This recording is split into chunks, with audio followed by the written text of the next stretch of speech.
संसार आणि संसारातील हे जीव वायाला जाऊ नये, संसारातील ह्या जीवाचं अहित होऊ नये आणि संसारातील ह्या जीवांचं खऱ्या अर्थानं भलं व्हावं यासाठी परमात्मा अवतरित होतो. त्याही सोबत परमात्म्याचं चिंतन सांगणारे संत अवतरित होतात आणि संत ह्या समाजाला वारंवार कान धरून की होईना, वारंवार त्यांचा हात धरून की होईना, त्यांचे केस ओढून अंग ओढून का होईना वारंवार उपदेश करतात, सांगत असतात. का? त्यांना कळवळा येतो. ज्याप्रमाणे एखादं लेकरू बाहेर खेळत असेल तर आई त्याला शिवी देते, गोडीत ऐकलं नाही तर त्याला काठी उगारते आणि जोरात त्याला दरडावून घरामध्ये बोलवत असते, अंगणामध्ये बोलवते, सावलीमध्ये बोलवते. संतांचं कार्य हेच आहे, समाजामधील भिक्षुकांचं महात्म्यांचं कार्य हेच आहे की तुम्ही तुमच्या संसारामध्ये जेव्हा जेव्हा मदमस्त व्हाल, तुमच्या नश्वर प्रपंचामध्ये जेव्हा जेव्हा तुम्ही मदमस्त व्हाल, त्याच्यामध्ये तुम्ही स्वतःला घोळून घ्याल, त्याच्यामध्ये तुम्ही विलीन व्हाल, त्यावेळेस तुमच्या दारातून एखादा भिक्षुक महात्मा येईल, संत येईल, साधू येतील आणि तुमचा हात धरून म्हणा, कान धरून म्हणा, तुम्हाला दरडावून सांगतील की अरे बाबा, अरे या चिखलामध्ये कुठपर्यंत लोळतो रे, तू बाहेर येणं गरजेचं आहे. आणि मग आमचे सर्वज्ञ श्री चक्रधर प्रभू ह्या संसारिक असलेल्या माणसासाठी एक दृष्टांत सांगतात. तो काकसूत्राचा दृष्टांत आहे. सर्वज्ञांनी कावळ्याचा आणि डुकराचा एक दृष्टांत सांगितला. तो सगळ्या प्रपंचिक माणसांवरती लागू आहे. जी जी माणसं या प्रपंचामध्ये काहीतरी सार शोधण्याचा प्रयत्न करतात, सार शोधण्याचा प्रयत्न करतात. अरे मी जे कमावलंय त्याच्यामध्ये सुंदर असणं, मी घरापर्यंत पोहोचलो, घरी गेलो म्हणजे माझ्या घराला सुख, घरामध्ये सुख मिळेल, माझ्या मुलांमध्ये सुख मिळेल, माझ्या प्रपंचामध्ये, बायकोमध्ये, पत्नीमध्ये, नवे नवे शेजाऱ्यां पाजाऱ्यांमध्ये मला सुख मिळेल. सुख मिळत नाही साहेब, कुठंच मिळत नाही. कुठं हरवलंय हो ते सुख? कुठं हरवलंय? ते हरवलेलं बिरवलेलं काहीच नाहीये. मुळात या प्रपंचामध्ये ते नाहीच आहे. दुःखरूपता, अनित्यता आणि नश्वरता या सगळ्यात महत्वाच्या गोष्टी या प्रपंचाला लागलेल्या आहेत. हा प्रपंच दुःखरूप आहे. दुःखरूपता, दुःख मूळता आणि अनित्यता, तीन गोष्टी इथे या प्रपंचाला चिटकलेल्या आहेत. तुम्ही ज्याच्यासाठी राब राबता, ज्या मातीसोबत तुमचं एकमेव एकनिष्ठ नातं जुळलेलं आहे, सदैव तिच्या अंगा खांद्यावरती तुम्ही खेळत असता. तुम्हाला वाटतं ही माती ह्या वर्षी जरी उपजली नाही, चांगलं झालं नाही, तर पुढच्या वर्षी काहीतरी उत्पन्न भारी होईल, याच्या पुढच्या वर्षी भारी उत्पन्न होईल, त्याच्या पुढच्या वर्षी ₹1,00,000 निघतील, ₹2,00,000 निघतील, 5,00,000. मातीतून जे निघणार आहे ते मातीचे साहेब दादा, त्यातून निघणारा अमृत सोनं असू शकत नाहीये. या संसाराचा नियम आहे की याच्यामध्ये जो जो जीव जन्माला आला तो दुःखरूप म्हणजे दुःख भोगणारच आहे. इथं जी घेतलेली वस्तू आहे, तुम्ही जी स्वीकारलेली वस्तू आहे, त्या प्रत्येक वस्तूला दुःख आहे. इथं आलेला प्रत्येक साथी सुखाचा साथी आहे, दुःखाचा कोणी नाही आहे. इथं आलेला प्रत्येक जगणारा जीव जो आहे तो स्वार्थाने तुमच्याशी जुळलेला आहे. जनै सुखाचे दिल्या घेतल्याचे, अंतकाळीचे वा कोणी नाही. सुख के सब साथी, दुख में ना कोई. मेरे शाम तेरा नाम एक साचा, दूजा न कोई. सुख के, ज्याच्यामध्ये सुख शोधायचा प्रयत्न केला आणि जेव्हा भाग्य बदलतं, आई बायको दुःख देईल दादा, याच्यामध्ये काही वावगं नाहीये. मुलगा दुःखी करेल, याच्यामध्ये काही वावगं नाही. मुलगी दुःख देईल, याच्यामध्ये काही वावगं नाहीये. ज्या आईच्या पोटातून एकत्र भाऊ बहीण जन्माला आले, ती भाऊ बहीण भावंड दुःख देतील, याच्यामध्ये काही वावगं नाही, वेगळे पण नाहीये. अरे जेव्हा भाग्य खराब असतं ना, तुमच्या घराच्या भिंती सुद्धा लाथ मारतात साहेब. घरातल्या भिंती सुद्धा ओळख देत नाहीये, घरातल्या भिंती सुद्धा ओळख नाही. आणि मग एक वाक्य महत्वाचं सांगा वाटतं दिनू भाऊ, वाघाच्या हल्ल्यामध्ये माणूस एवढा जखमी होत नाही तेवढा आपल्या गायीच्या लाथेनं जखमी होत असतो साहेब. लक्षात आलं का? माऊली, कळाला का अर्थ? आहे आई, अर्थ कळाला? काय म्हटलंय मी? वाघाच्या हल्ल्यामध्ये माणूस एवढा दुःखी होत नाही, गायीच्या लाथेनं माणूस तेवढा दुःखी होतो. म्हणजे कसं? परक्याने दगड जरी मारली तरी त्याचं एवढं दुःख वाटत नाही, पण आपल्याला 2 शब्द टाकून जरी बोलले तरी माणूस व्याकुळ होतो. ही या जगाची नश्वरता आहे साहेब. बाबा, ही वेळ जर सटकली ना जीवनातून, आई, ही जर वेळ सटकली तर पुन्हा वेळ नाही आहे. जीवन हातामध्ये मुठभर पाणी घ्या आणि त्या पाचही बोटांना परत हाताकडे परत रिटर्न करा आणि मग ती मूठ थोडीशी वाकडी करा आणि थोड्या वेळाने उघडा, हातामध्ये थेंब सुद्धा सापडणार नाही. जीवन असंच सरकून चाललंय. कालने आवत संदेशो दियो बाल तेरे श्वेत भये, तो अजुही ममता नहीं सांडत. कालने आवत संदेशो दिये संत सदा उपदेश सुनावत है. कालने आवत संदेशो दियो बाल तेरे श्वेत भये, तू अजुही ममता नहीं सांडत. कालने आवत संदेशो दिये. हाथ तेरे थरथरत है पैर तेरे डगमगे, हाथ तेरे थरथरत है पैर तेरे डगमगे, नयनन में दृष्टी नहीं. कालने आवत संदेशो दिये. इंद्रिय जेव्हा संपायला लागली समजून घ्या, काळाची उडी पडेन बा जेव्हा सोडविना तेव्हा. माय बाप, आता काळ आपल्याजवळ सरकतोय, हळूहळू सरकतोय. मग आता काय हो, आता हरिहरी जपता येईल का? हात थरथरायला लागल्यानंतर बघा ना, एखाद्या म्हाताऱ्या आजीकडे आजोबाकडे बघा, तोंडामध्ये दात नाही आणि मग म्हणा आई श्याम श्याम म्हणा ना. ते म्हातारे बाबा म्हातारी आजी म्हणायचा प्रयत्न करते आणि ते आम निघत. श्याम श्याम निघत नाही, ते आम आम आम आम आम. काय देव निघणार आहे. म्हणून हरी हरी बोल, हरी हरी बोल, मुकुंद माधव केशव बोल. ईश्वराचं भजन करा दादा. श्रवणम कीर्तनम प्रभो स्मरणम पादसेवनम अर्चनम वंदनम दास्य सख्य आत्मनिवेदनम.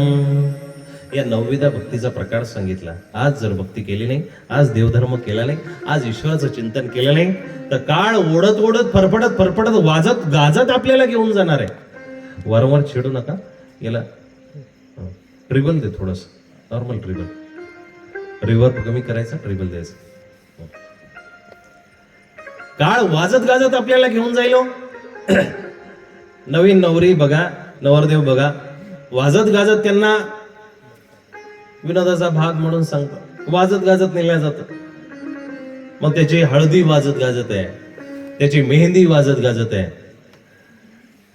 पुढं लग्न मंडपामध्ये सगळ्यांच्या समक्ष वाजत गाजत आहे. जेव्हा अंतरपाठ धरून दोघं उभे, इकडं दुकडं दोन्ही बाजूला सगळी वराडी मंडळी उभी, तेव्हाही वाजत गाजत आहे.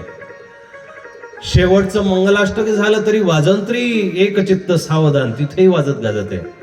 एवढं वाद्य गाद्य कशासाठी हो, एवढा गाजावाजा कशासाठी? वरात निघाली तिथेही डीजे वाजत गाजत आहे. का? कारण नंतरचं जे जीवन आहे ते बेसूर आहे आणि भकास आहे. त्याच्यामध्ये इतकी दुःख असणार आहे, इतके नगाडे कर्कश आवाज येणार आहे की त्याच्यामधून जीवनामध्ये त्याला सुंदरपणा सापडू शकत नाही. त्याच्या जीवनामध्ये एकदा तेवढी मंगलवाद्य वाजली की नंतर सगळं अमंगल आहे ना साहेब. ते आपलंय म्हणून गोड वाटतं. शेजारच्या पोराची घाण साफ करून दाखवा बरं. एवढे जर तुम्ही प्रपंचिक आहात, एवढे जर तुम्ही निर्मोही आहात, एवढे जर तुम्ही खऱ्या अर्थानं तुम्हाला घृणा येत नाहीये, किळस येत नाहीये, मग शेजारी जे रस्त्यावरती जे पोरगा आहे ना त्याचा शेंबूड पुसून दाखवा, त्याची घाण काढून दाखवा. आई काढता येईल का? आपण फक्त म्हणतो आपलं म्हणून झालं म्हणजे मांडीवरती त्यांनी घाण केली मग मांडी थोडी कापून टाकायची असते, ते धुवून टाकायचं असतं. आपल्यासाठी, परक्यासाठी नाही साहेब. इथपर्यंत माणसाची स्वार्थी बुद्धी. अजून काही पुढे सांगतो, दारातोंडी जे कुत्र पाळलं, जे कुत्र आपल्या दारातोंडी बसून राखणदारी करतं त्याच कुत्र्यासाठी शिळी भाकर असते. पण रस्त्यावरती जाणारं येणारं ते पण कुत्रच आहे ना, त्याच्यासाठी कोणी टाकत नाही. हा स्वार्थीपणाचा जीवाचा स्वभाव आहे आणि त्या स्वभावाने इथं हा प्रपंच करतोय.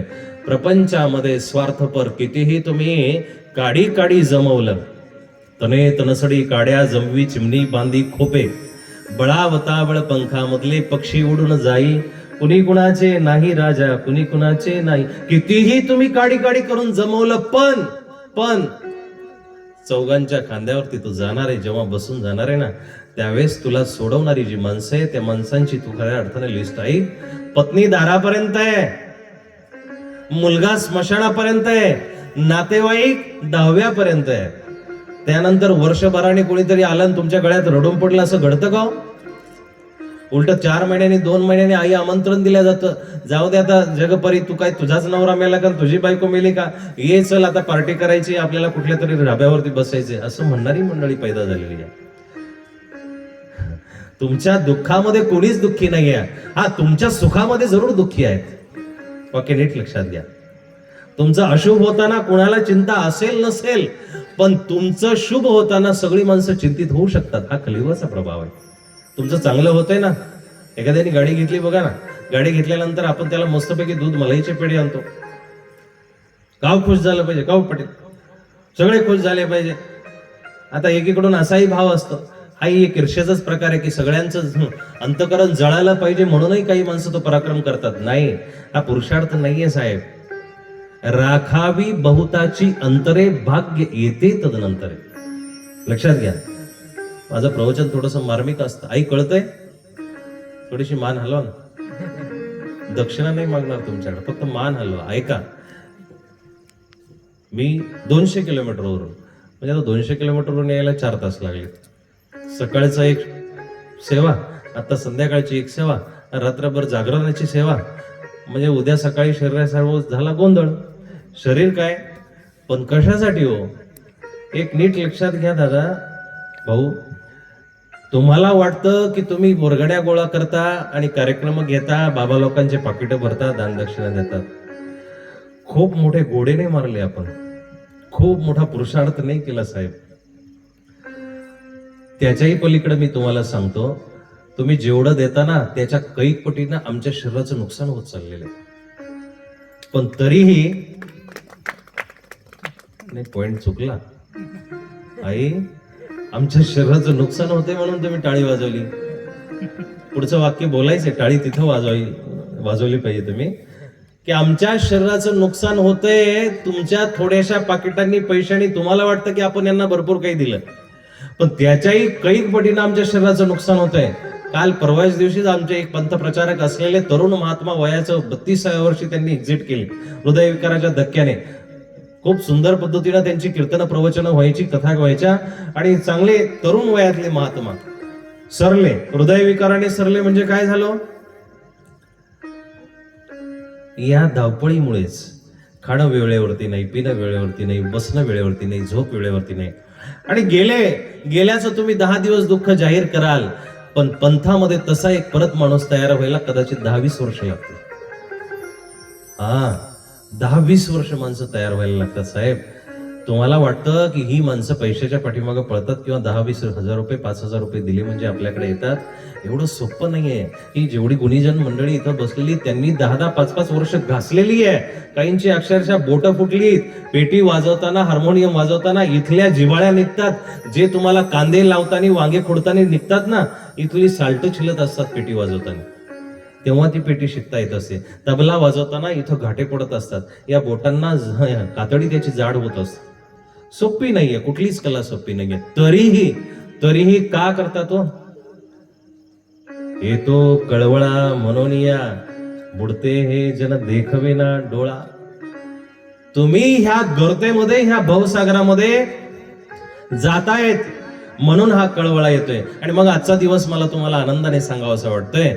सगळी तरुण मंडळी, या कार्यक्रमाचे विशेष करून धावणारी जी मंडळी आहे, तरुण मंडळी आहे, त्यांच्या त्या पराक्रमाला, त्यांच्या त्या उपक्रमाला बघून, ते पराक्रमी असल्याचं सूचित होत आहे, आणि त्यांच्या त्या पराक्रमाला बघून मला आनंदाने आज सांगावं असं वाटतंय. आज 23 मार्च 1932 साली भगतसिंग राजगुरू आणि सुखदेवांनी फाशी स्वीकारली होती. तो हा दिवस आहे आजचा. या देशाला, तुमच्या आणि तुमच्या गावालाही, मला मगाशी ते पंकज आणि पोरं सांगत होती की खूप मोठा वारसा लाभलेला आहे हो. त्या 3 माणसांना 3 प्रकारे 3 जणांनी काहीतरी केलं होतं, अशी त्यांची आहे आख्यायिका. तिकडं न जाता मला आदराने सांगावं असं वाटतं की भगतसिंगांचा आज खऱ्या अर्थानं आठवण करायचा दिवस आहे. त्या भगतसिंगांनी 23 मार्चला जेव्हा फाशी स्वीकारली ना दादा, त्यावेळेस ती फाशी नसून एवढ्या आनंदामध्ये त्यांनी त्या फाशीच्या दोराला स्वीकारलं की जशी गुलाबाच्या फुलाची माळा आहे. त्यांनी मरण्या अगोदर तो जल्लाद असतो ना, त्याला प्रार्थना केली होती की महोदय, उद्या ज्यावेळेस तुम्ही आम्हाला फाशीला न्याल 23 मार्च 1931 रोजी त्या ब्रिटिश हत्याराचं जो सँडर्स नावाचा जो अधिकारी होता, त्या सँडर्सला जेव्हा गोळी मारली होती या तिघांपैकी एकाने, त्या तिघांच्याही कहाण्या तुम्हाला मला आवर्जून या ठिकाणी सांगावंसं वाटतंय. तुम्ही धर्म खूप केला असेल नसेल, ऐकला असेल, तो भाग एक निराळा आहे. पण त्याही सोबत आपल्याला ही जी स्वतंत्रता लाभलेली आहे, धर्म करण्याची असेल, बसण्याची असेल, उठण्याची असेल, याच्या पाठीमागं खूप खूप मोठ्या मोठ्या लोकांचं बलिदान गेले साहेब. भगतसिंगांनी जल्लादाला विनंती केली, महोदय उद्या आम्हाला फाशीला नेल्या जाईल, आम्हाला तिघालाही नेल्या जाईल, आणि तुम्ही आम्हाला वाजत गाजत जेव्हा न्याल ना, एक काम करा, फक्त एक काम करा, की दरवेळेस तुम्ही फाशी देताना तर प्रत्येकाच्या चेहऱ्यावरती काळा कपडा टाकत असता आणि दोर लावत असता आणि मग तो दोर खेचत असता. उद्या एक विनंती आहे तुम्हाला, आमच्या तोंडावरती काळा कपडा टाकू नका. जल्लादाला वाटलं की अजीबच माणूस दिसतोय, नेमकं असं काय घडलं असेल, नेमकं यांना काय म्हणायचंय, काळा कपडा का टाकू नये असं त्यांनी विचारणा केली. त्यावेळेस भगतसिंगांचे बोल आहे, मी माझ्या देशासाठी सन्मानाने फाशीवरती जात आहे, मी कुठलंही दुष्कृत्य केलेलं नाहीये, आणि दुष्कृत्य केलेल्या माणसाच्या तोंडावरती काळा कपडा टाकायचा असतो, सत्कृत्य करणाऱ्याच्या नाही. मी सत्कृत्य करून जातोय, चांगलं पुण्यदायी कृत्य करून जातोय. दुसरी गोष्ट म्हणजे अशी की जेव्हा भगतसिंगाचं राजगुरूचं नाव घेतलं जाईल आणि हे चेहरे जेव्हा पाहिल्या जाईल, तर हजारो भगतसिंग तयार झाले पाहिजे, हजारो राजगुरू तयार झाले पाहिजे, हजारो सुखदेव तयार झाले पाहिजे.